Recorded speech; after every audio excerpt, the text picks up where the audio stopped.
because there are so many active situations here between these two neighborhoods, fire approaching both of these neighborhoods. I've got to tell you, in some cases, you can already see where the brush clearance behind some of these homes has already spared the homes. If the brush clearance wasn't there, if they hadn't cleared the area around their property and their backyards, they would already be on fire. But a fire on Kenneth is now multiple fires. I know it's all one fire. We call it the Kenneth fire. But as I look out the window from the helicopter, there are fires in various directions. We're talking about a large area where there are multiple fires burning and now multiple neighborhoods being touched at the same time.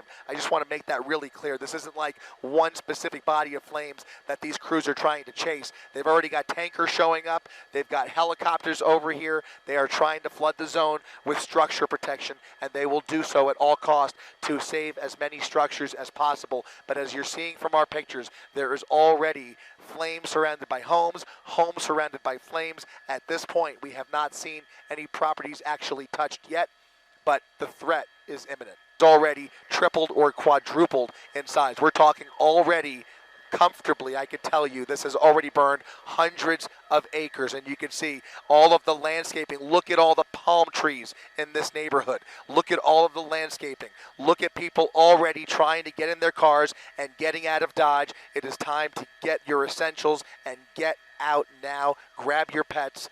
Get out now.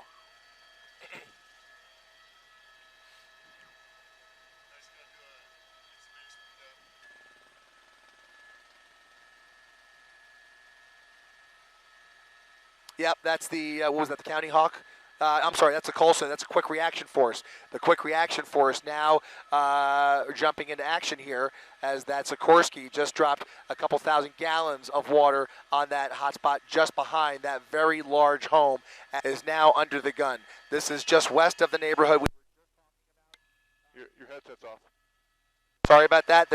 I should tell you, the reason my audio is cutting out is because the county and the city are sending out emergency alerts, so everybody's cell phone is blaring right now with the updates on the evacuation orders in this neighborhood. And of course, when that happens, and it does interfere with our audio. So when you body of flames in the middle of these homes, I don't see any homes touched yet, but look at that. There are homes on both sides of this brush area. That was Shady Grove Place, Sloan Place, Newcastle Lane, Melbourne Court.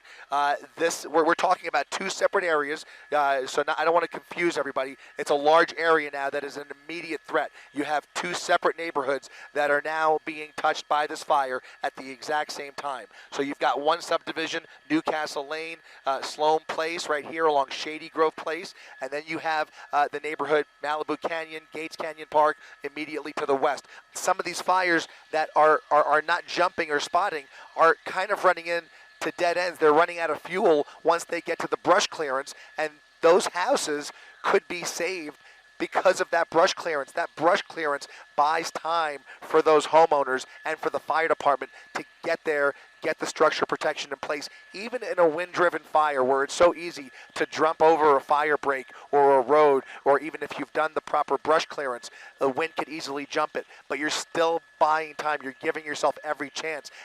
Eden Park Drive between Adamore Road and Thousand Oaks Boulevard. Thousand Oaks Boulevard is the main street that runs through this neighborhood, and there is fire in this community that is brushing right up against these homes.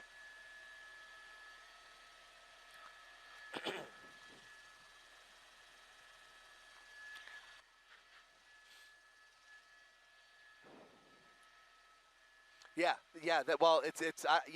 They've been, yes, you're right. It's certainly.